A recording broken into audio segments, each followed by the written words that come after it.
Привет! Днес имам един бърз въпрос към теб, към нас, към Вселената, който знам, че може би няма да бъде одобрен от някой от духовно напредналите ми приятели.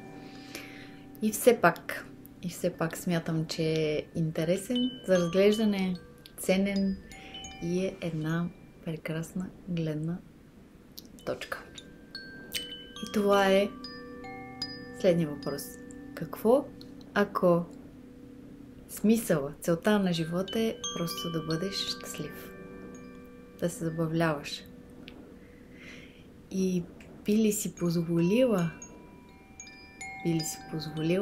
да бъдеш просто щастлив? Без различни гледни точки, които да те затормозяват, които да те спират, да бъдеш лек, да бъдеш щастлив, да бъдеш истинската версия на себе си.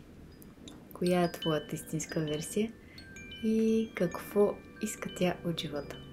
Може да отговориш под видеото и ще се радвам някой ден да се срещнем на живо.